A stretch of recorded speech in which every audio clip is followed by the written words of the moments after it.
إن الحمد لله نحمده ونستعينه ونستغفره ونعوذ بالله من شرور أنفسنا وسيئات أعمالنا من يهده الله فلا مضل له ومن يضلل فلا هادي له أشهد أن لا إله إلا الله وحده لا شريك له وأشهد أن نبينا محمدا عبده ورسوله يا أيها الذين آمنوا اتقوا الله حق تقاته ولا تموتن إلا وأنتم مسلمون يا أيها الناس اتقوا ربكم الذي خلقكم من نفس واحدة وخلق منها زوجها وبث منهما رجالا كثيرا ونساء واتقوا الله الذي تساءلون به والأرحام إن الله كان عليكم رقيبا يا أيها الذين آمنوا اتقوا الله وقولوا قولا سديدا يصلح لكم أعمالكم ويغفر لكم ذنوبكم ومن يطع الله ورسوله فقد فاز فوزا عظيما. أما بعد فإن أحسن الكلام كلام الله وخير الهدي هدي المصطفى محمد صلى الله عليه وسلم وشر الأمور محدثاتها وكل محدثة بدعة وكل بدعة ضلالة وكل ضلالة في النار. أيها المسلمون, jamaah Jumat yang dirahmati Allah Subhanahu wa taala. Manusia dalam menerima maupun menolak tauhid dibagi oleh Allah Azza wa Jalla menjadi dua. Hal ini telah disebutkan oleh Imam Ibnul Qayyim rahimahullahu taala ketika menafsirkan firman Allah Azza wa Jalla dalam suratul Baqarah ayat yang ke-130. Wa may yarghabu 'an millati Ibrahim illa man safiha nafsah. Dan barang siapa yang menolak, tidak suka dengan dakwahnya Nabi Ibrahim, agamanya Nabi Ibrahim, millahnya Ibrahim alaihissalatu wassalam, tidak ada lain kecuali orang-orang yang bodoh. Maka manusia di dalam ayat ini dibagi menjadi dua. Yang pertama adalah safihun la asfahamin, orang bodoh, tidak ada lebih bodoh dari dia. Yang kedua warasyidun, orang yang pintar, orang yang cerdas dan lurus. Fasafih, kata beliau, orang-orang yang bodoh itu siapa? Man tabarra'a minat tauhid ila syirki, orang-orang yang melepaskan dirinya dari tauhid menuju kesyirikan. Mereka lah orang-orang yang bodoh. Yang kedua, war-rasyid, orang-orang yang cerdas adalah man tabarra'a minasyirki ila tauhid qawlan wa amalan wa halan. Orang yang cerdas, orang yang pintar adalah, orang yang lurus adalah orang yang berlepas diri dari kesyirikan menuju tauhidullah subhanahu wa ta'ala. Maka ucapannya tauhid, perbuatannya tauhid, keadaannya tauhid. Maka disebutkan oleh beliau, fakana haluhu tauhidan, keadaannya tauhid, wa qawluhu tauhidan, wa fi'luhu tauhidan, wa da'watuhu tauhidan. Perbuatannya tauhid, ucapannya tauhid, keadaannya tauhid, dakwahnya juga tauhidullah subhanahu wa ta'ala. Lalu beliau mengatakan apa? Fassafihu, orang-orang yang bodoh, huwal musyriku billah sya'a am aba. Orang yang safi, orang yang bodoh, yaitu orang yang syirik, yang meninggalkan tauhidullah subhanahu wa ta'ala.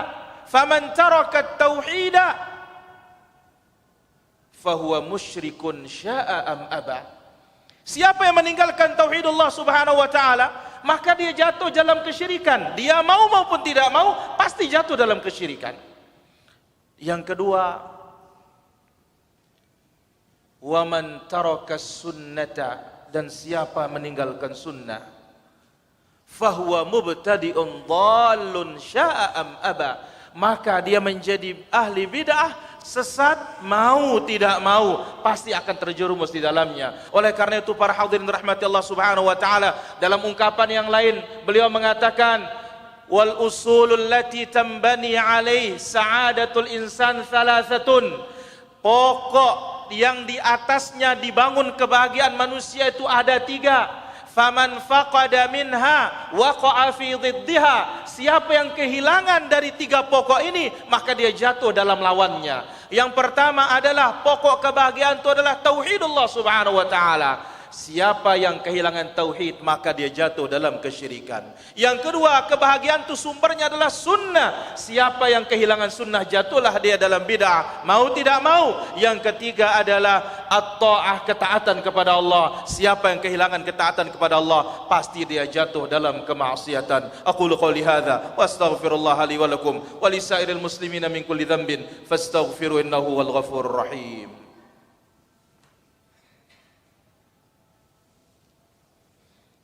الحمد لله رب العالمين والعاقبة للمتقين ولا عدوان إلا على الظالمين أشهد أن لا إله إلا الله وحده لا شريك له وأشهد أن نبينا محمدا عبده ورسوله صلى الله عليه وعلى آله وصحبه أجمعين. Hadirin rahmati Allah subhanahu wa ta'ala. Kebodohan diterangkan pula dalam ucapan beliau. Beliau mengatakan, wal jahlu ra'su kulli bid'atin wa dhalalatin wa naqsin. Kejahilan itu adalah otak dari segala bid'ah. Kejahilan itu adalah otak dari segala kesesatan. Kejahilan itu adalah otak dari segala kekurangan.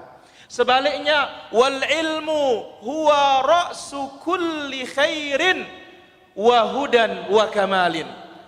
Ilmu adalah otak dari segala kebaikan, otak dari segala hidayah, otak dari segala kesempurnaan. Maka oleh karena itu, para hadirin rahmati Allah azza wa jalla, para penuntut ilmu yang dimuliakan oleh Allah subhanahu wa ta'ala, mari semangat terus mempelajari agama Allah subhanahu wa ta'ala.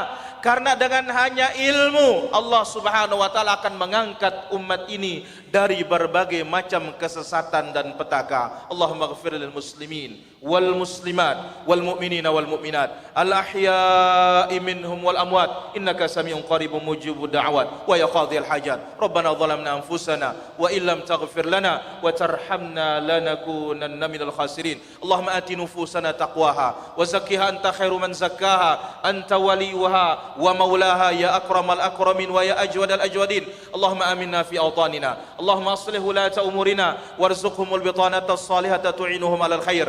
Allahumma arinal haqqa haqqan warzuqna ittiba'ah wa arinal batila batilan warzuqna ijtinabah wa la taj'al multabisan alaina fanadhil. Rabbana atina fid dunya hasanah wa fil akhirati hasanah wa qina adzaban nar. Allahumma man aradana wa arada da'watana wa arada irdana wa arada dinana bisu'in fashghilhum bi anfusihim waj'al kaydahum fi nuhurihim waj'al tadbirahum tadmirahum ya rabbal alamin. La ilaha illa anta subhanaka inna kunna minadh dhalimin. La ilaha illa anta subhanaka inna kunna minadh dhalimin. La ilaha illa anta subhanaka inna kunna minadh dhalimin. Hasbunallahu wa ni'mal wakil. Hasbunallahu wa ni'mal wakil. Hasbunallahu wa ni'mal wakil. Rabbana atina fid dunya hasanah wa fil akhirati hasanah wa qina adzaban nar. Wa sallallahu ala nabiyyina Muhammad walhamdulillahi rabbil alamin.